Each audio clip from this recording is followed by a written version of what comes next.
Hi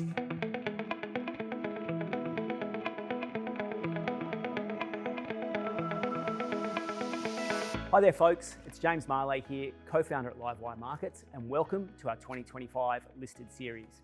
In this session today, we're going to be talking about growth investing and in particular, how you can use exchange traded products as part of a growth portfolio. Joining me to talk about growth investing, I've got Cameron Gleeson, Senior Investment Strategist at BetaShares, and Michael Wayne, Managing Director at Medallion Financial. Gentlemen, welcome and thanks for your time. Thanks for having me. Great to be here. Well, let's dive into it. Cameron, I'm going to start with you. The idea of growth, very appealing. What are some of the attributes of high growth investments that people need to be aware of when they think about incorporating them into their portfolio? We're starting with why people like to invest in growth equities. Growth stocks fundamentally are about growing earnings over the long term. Often we talk about companies with high revenue growth. Ideally, that translates to strong profitability and earnings growth. Of course, the reason why we want to invest in these sorts of companies is because they're able to compound those earnings and generate capital gains for us as investors. That's what's really attractive. That's why we invest in these sorts of stocks. And there's actually a really interesting study done. It's a well-known study by a guy called Hendrik Bessembinder, who took 100 years of US equity market data or stock market data, and he found that 4.3% of the total stock market gains above the risk-free rate were generated by companies that had really strong earnings growth. It's really the ability to sort of leverage those winners and get outsized gains from strongly growing stocks. Now, in terms of the characteristics to be aware of, markets can be choppy, and companies that have higher earnings growth typically should receive a higher valuation multiple, or in other words, they're more expensive based on next year's earnings. Because when we think about growth stocks, ideally they're going to grow those earnings over time.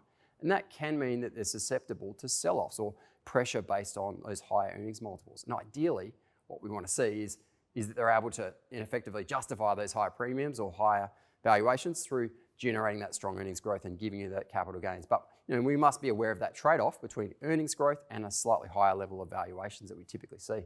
Okay, Michael, Medallion's approach tends to have a bit of a growthy sort of bias to it. Absolutely. Anything to add to what Cameron said around the attributes and the appeal of growth investing, growth stocks, exchange traded products? Yeah, by definition, growth stocks are simply growing faster than system rates. So they're growing faster than, say, GDP, or even looking at more specifically, looking at certain sectors, they're growing faster than many of their peers in their cohorts. So it is an exciting place to be when markets are moving in the right direction. In theory, it makes sense. As a company grows its earnings more quickly over time, then the valuation of that business should, over time, follow, despite some machinations and volatility along the way. But typically, you're just looking for good quality businesses that have consistent revenue growth, earnings growth, maintaining stable or even expanding margins as their competitive position improves. Often they've got very low levels of debt. These are the type of key attributes we look for. But also it's important to understand that often people look to break markets down into growth and income. But ultimately, if your company is growing quickly and earnings are growing quickly and free cash flows are growing quickly, then over time your income and the dividends that you're receiving are growing quickly too. So we're a big believer that if a company's growing strongly, then the income side of things will look after itself over time. Okay, we're going to dive into a little bit of portfolio construction theory, but just staying with you, for people considering adding growth to their portfolio, is time frame one of the critical ingredients that they need to be taking into consideration? Oh, absolutely. If you've got a longer term time horizon, then I think it makes sense to have greater exposure to growth because you can withstand the ebbs and flows within the market. And I think a lot of people undersell themselves when it comes to growth. I think even though you might be slightly older, often you've got a lot longer to live off those funds than you might think. And therefore it makes sense to be, pursuing growth even at a later stage in investing, because history suggests that although yes, there'll be volatility along the way, if you've still got a 5-10 year time frame, growth investing can make a lot of sense. So obviously it depends on your situation. If you are just focusing purely on income, maybe growth isn't for you. But in saying that, I think in most cases it makes sense to have a fairly sizable exposure to growth, because otherwise what's the point of taking the risk of being exposed to the market in the first place? Yep. Cameron, let's talk about different ways of putting portfolios together. We often hear about core portfolios and satellite exposures. For growth investors, can it be part of the core, or is it something that should be more reserved for those satellite style exposures on the side? Yeah, so you could absolutely include growth in the core. I I think it somewhat depends on the types of growth stocks or exposures that you're using in the core versus the satellite. So we would typically talk about using a well-diversified quality growth. I think we used that word quality before. Quality growth group of companies within the core. So we're talking about companies that are going to be highly profitable, stable earnings, and sort of compounding that growth over time. If that's going to be well diversified, then that's got a role to play in the core because those companies can be somewhat defensive, particularly if we see some sorts of recessionary scenarios. So that's a really good attribute to have within the core. Then when you're looking to use high growth elements within satellites, you might be looking to pursue more concentrated exposures or thematic exposures that are potentially going to have a bit higher level of volatility. But they can be complementary provided you're using them in the right proportion. Okay, we'll get into some of the high growth opportunities in a moment, but just staying with those growth core components, what are some examples of widely used ETFs that you see people putting in portfolios for that growth core? A very widely used core growth element that a lot of investors use will be NDQ, our BTShares NASDAQ 100 ETF.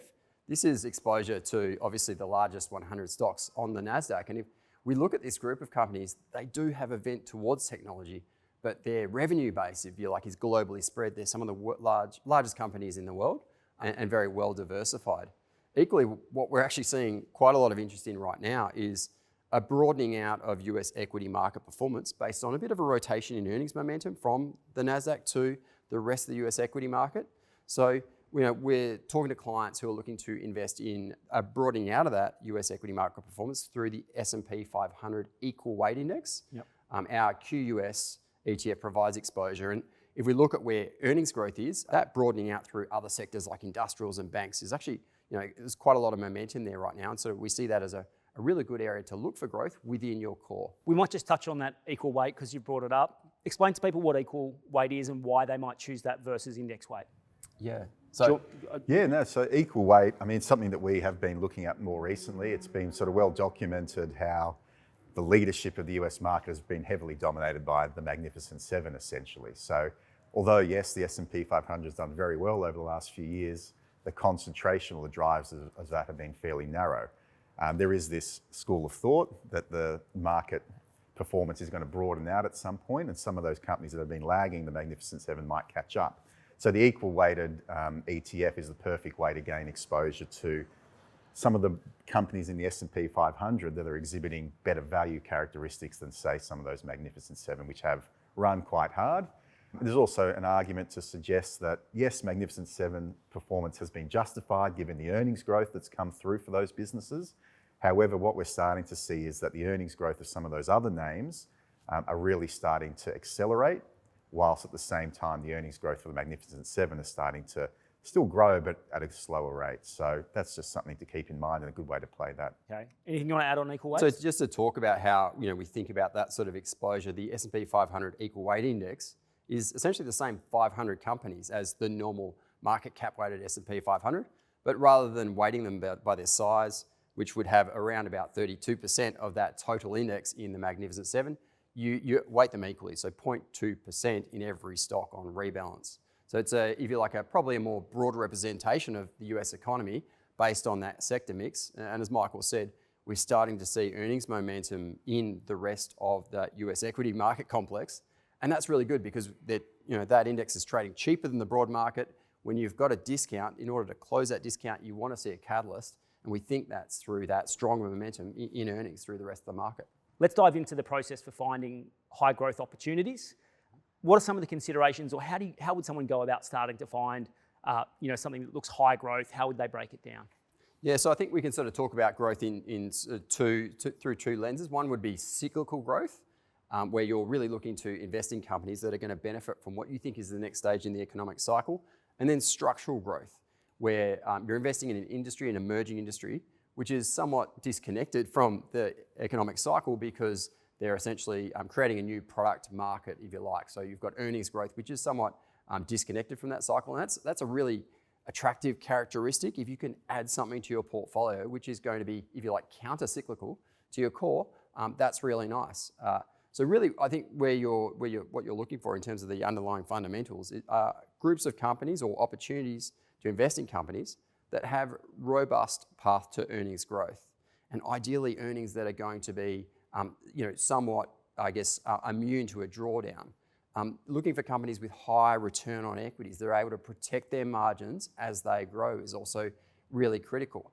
Now we can talk a bit about valuations, and valuations, are important. We must take them into account. But if you've got, fundamental conviction on that high level of earnings growth compounding over time, then companies can earn their way out of those higher valuation premiums, and you can get really good capital growth. Yep. Just very briefly, give us an example of a cyclical and a structural growth opportunity. Yeah. So I think structural would be cybersecurity, global cybersecurity. We're clearly seeing an increased need to spend on protecting yourself from basically the threat landscape. AI is essentially allowing hackers or those who would pose a threat to scale up their attacks. So we're seeing strong growth in cybersecurity, and we think that's structural. An area that you might call cyclical would be really a global rearmament, which is being created through some of the geopolitical tensions, unfortunately, we're seeing in Europe, where European countries essentially reduced the amount they've spent for about 20 years due to the peace dividend of the end of the Cold War, and they're really needing to scale up that spending now. So we're seeing a big boost to European defence spending, and that'll filter through defence contractors globally. Okay, Michael, same question for you. How do you go about identifying high growth opportunities? What's the process? Well, I think it's just like picking a stock in many ways. You've got to have a bit of a filtering process and try and determine exactly what it is that you're looking for. So obviously there's sort of working out the geographical exposure that you might want to have at any given time. You need to determine whether you just want like passive index exposure or whether you're looking for something more like a subsector or even a thematic kind of investment. But look, at the moment, for example, talking about one of these sort of cyclical type spending events, you've got the European markets taking off. So in that sort of example, if you're looking to gain exposure to that theme, it makes sense to sort of focus your attention on, say, Europe, and then sort of work your way down from there to some of the opportunities available within the ETF suite. You can say the same thing looking at the valuations around the world. There's been a lot made of how much of a discount Chinese equities are trading at relative to the rest of the world, or US more specifically. So again, if you feel as though you want exposure to a growth part of the market that's undervalued, it might lead you in the direction of, say, the Asia ETF, the Asia Tech Tigers ETF, for example. So that's the sort of train of thought that we follow, trying to determine what it is that we actually want exposure to, and then the best way to sort of find that geographical exposure. I think that's really important. Sorry to jump in there, but thinking about what you currently hold in your portfolio, and if you're looking to add some sort of growth satellite, is there an overlap? Is it have a very low level of correlation? And you make the example of that, the Asia Tech Tigers, that's very lowly correlated to core equity exposure. So you can add a growth exposure there that can actually sort of help you with diversification while giving you the potential for upside. Okay, let's just stay on this. For people that are watching, they might be thinking about how they would add a growth satellite to their portfolio. What about position sizing? Like, how do you think about adding some of these to, is it 10%, is it 15%? What's the way you approach it? Yeah, we tend to average in sort of gradually over time. Often these themes might take a long time to play out. So you might identify a particular opportunity, but you might, be wrong for a while until the market sort of catches up to your way of thinking. So for instance, US small caps, it feels like people have been going on about US small caps now for at least a year, if not sort of 18 months, 2 years. And there's no doubt that US small caps are trading at a very large discount to their peers by historical measures, definitely the biggest discount in 20 years. And the argument is at some point that small cap mean reversion will play out, where small caps start to outperform the large caps, particularly in the US, but the same goes for the ASX as well. So far, that discount's just continued to persist. And if anything, there was a fleeting moment late last year where it looked like that discount was closing, only for it to widen out again in more recent days with the market turbulence that we've had. So that's a thematic, or that's a valuation play that we think will unlock a lot of growth at some point in the future, but we're not entirely sure when. So the idea is to get exposure through a small amount now, and then as that story continues to play out, then maybe build on your position sizes. But yeah, sort of 2.5% increments at a time would make sense, and probably a maximum exposure of, say, 10%. But depends on the type of exposure it is, depends on the volatility, depends on the valuations, depends on the underlying characteristics of the businesses that support that ETF. So there are a number of factors that come into it, but that's generally how we look at it. And how are you playing that US small caps opportunity? Yeah, so there's an overseas ETF which isn't listed on the ASX, but it's called CARF. So essentially it looks at the S&P 600, so there's no overlap at all with the S&P 500. Basically that's the quality small caps, if you like, in the US. And that then provides a quality sort of overlay or filter across those businesses. Because the problem with the small cap indices generally, and the same within Australia, if you look at the Russell 2000 or the S&P 600, you end up with a lot of riffraff, if you like, within that. Often there's a lot of poorer quality businesses that don't really have a pathway to earnings growth. So if you can apply some sort of filter, that makes sense. But otherwise, there's a couple of different ETFs on the ASX, which give you exposure to the Australian small caps, so the ASX 100 to 300. That's historically been quite a good area to play. And yeah, perhaps Cameron can help me out with some of the codes on that, because there's always new ones coming to market there. In terms of talking about, if you wanted to talk a bit about Australia and how we think about investing in Australian equities, I think Australian market is actually quite interesting. We've really struggled for earnings growth in terms of at a market level for a number of years now. We've generally seen downgrades. A lot of that's come through really materials, seeing their earnings chopped, and banks are quite expensive. Flat with their earnings as well. Yeah, that's right. So, the way that we think, you're best placed in Australia to pursue sort of, more of a growth dynamic in your Australian equity portfolio is through Australian quality companies.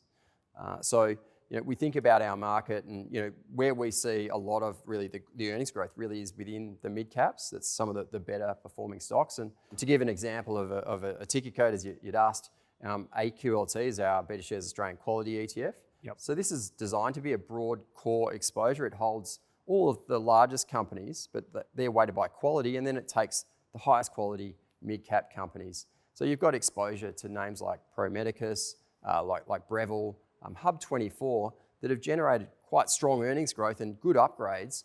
And as a result, what's underwritten the really strong performance of this ETF hasn't been an expansion of multiples like we've seen with the banks. It's been this growth in earnings, particularly from some of these really good mid-cap names in our market. Yep.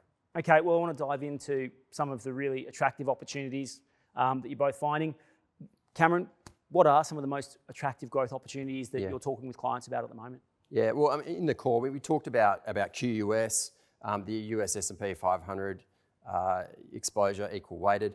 I think that's a good core. If we're talking about sort of your satellites or something which might provide you something with a bit more long-term structural growth, I can't go past HACK, which is our Better Shares Global Cybersecurity ETF. This ETF has performed exceptionally well for a long period of time. We run this ETF and we know, for example, how much M&A activity there is in this space. And typically when companies are bought up, they're bought up at a premium. So we expect strong capital growth there over time. And we know that they're very defensive in terms of the way that the companies are really forced to invest in cybersecurity. So global cybersecurity through HACK. I think also you mentioned Asia, which is our Asia Technology Tigers. Chinese technology is trading really cheap at the moment. That ETF has a PE ratio of 15, which is almost incredible compared to US tech. So that's a really good one that you can sort of look to invest in, albeit maybe you've got to watch it a bit more closely over time. Michael, same question for you. What high growth opportunities jumping out at you at the moment? Yeah, I'll reiterate Asia. We think that one, or the Asian Tigers ETF, we think that one is fairly attractive on a valuation basis. And if that idea of US exceptionalism does sort of come to an end, you could continue to see rotation out of the US market into sort of the Asian equities or Chinese equities more specifically. Otherwise, something like an ATEC on the ASX has been historically a very good area to be in. To touch on sort of Cameron's point about mid-caps, if you look at the ASX performance over the last sort of 20 years since 2000, and you split it into sort of the ASX 50, ASX small caps and ASX mid-caps, the mid-cap index has been by far the superior index. It's delivered significantly greater returns. And it comes down to the fact that many of these emerging leaders, as we like to talk about them as, tend to deliver that compounded earnings growth, double digits year after year. And although, there might be periods of bouts of volatility, when we start to see these sell-offs in tech, we think over the long term, something like an ATEC can continue to give you pretty good exposure to what we classify traditional compounders, quality compounders. Okay, very good. I want to change tack a little bit here. Gearing. It hasn't been talked about as much as maybe it was a decade or so ago. What's the role for gearing in growth? If you've got a long time horizon, is it a tool for people to take advantage of? Oh, absolutely. So gearing was popular, particularly around the time of the GFC, unfortunately. And if we look at, maybe some people have obviously had some pretty unfortunate experiences through using really excessive levels of gearing through that period. They have a lot of very bullish expectations as to what the market was going to deliver. We actually have developed a range of ETFs that we launched just within the last year, which adopt a very moderate level of gearing. These are called the Wealth Builder ETFs. So they have an LVR between 30 and 40%, which is relatively low in terms of geared investments. We think that using a little bit of gearing actually is going to be a really attractive way to compound wealth over the long term. It means that you're going to get a lot less volatility in your investment portfolio, and it means in periods when gearing is not going to work, like a sharp drawdown, your capital is there's going to be a greater degree of capital preservation. And when you're using gearing, I think one of the critical factors is minimizing the cost of that gearing, because for a geared portfolio to outperform the ungeared alternative, you really need that portfolio to deliver a return greater than the interest and other costs associated with gearing. So these wealth builder funds, there's a variable rate of interest which is applied to the loan, and that interest rate is currently below 5%, which is incredibly low when you're thinking about the hurdle rate that your portfolio might need to deliver. So GHHF is our all-world, all-growth exposure. That's diversified global and Australian equities. If you're someone starting out in your investment journey, or even if you're a bit later on, you want to take advantage of the market's compounding power, you want to do it as low cost as possible. We think adopting a smaller level of leverage is really going to help you in periods when markets are performing well as when they're perhaps not so jubilant. Okay, for people that may have some questions around gearing, can you get stopped out? Can you get a margin call? Can someone ring you up when you own one of these geared ETFs and say, hey, you've been stopped out of your position? Yeah, no, you can't, because they're internally geared. So you basically go into the ASX and simply buy the ETF. It's not like going to basically apply for a margin loan, go through a credit check and need to sort of fill out all that paperwork and then face the prospects of a margin call. They're internally geared, which means that BetaShares manages the gearing. And the great thing about that is BetaShares is able to achieve really attractive interest rates, as we're an institutional borrower there, and we pass that benefit on to investors. And that's really the secret, right? Keeping your costs low and having that investment perform well over the cycle is what you want from a geared investment. Michael, gearing, is it a tactic you use? Yeah, for certain investors that want to gain, leveraged exposure, it's definitely an avenue that you can go down. And as Cameron touches upon, you don't have to go through the application process. You can borrow at institutional rates indirectly through the ETF, rather than getting superior rates than you get individually. But if you generally have a long-term investment time frame, and the general consensus is that markets tend to do quite well over multi-decades, then having exposure to the broader index but only leveraged, I think makes a lot of sense for a lot of people. There are obviously more conservative geared products that Cameron touched upon, but then there are more extreme versions where you're getting sort of 2 to 3 times leveraged exposure to the underlying index. So there's the Gear ETF, which is exposure to the ASX. Then there's the GGUS, which gives you exposure to the S&P 500 on a leverage basis. And then finally, there's the LNAS, which is a NASDAQ geared product. So we have used all of those at different points. It is worth pointing out, though, that you do get the powers of compounding on the upside, but you also get impacted negatively on the downside. So it's not a product for everyone. So for example, if you purchase the NASDAQ ETF in the beginning of 2022, your total return to date has actually been far worse than the broader NASDAQ over the last 3 years. Because in 2022, the NASDAQ fell 35%. Your geared product was down 70%. So you've spent the last couple of years trying to catch up on that. So I think with some of these extremely geared products, timing is potentially more important than normal, and potentially the time to be really sort of focusing on those highly geared products is after significant market gyrations and significant market pullbacks.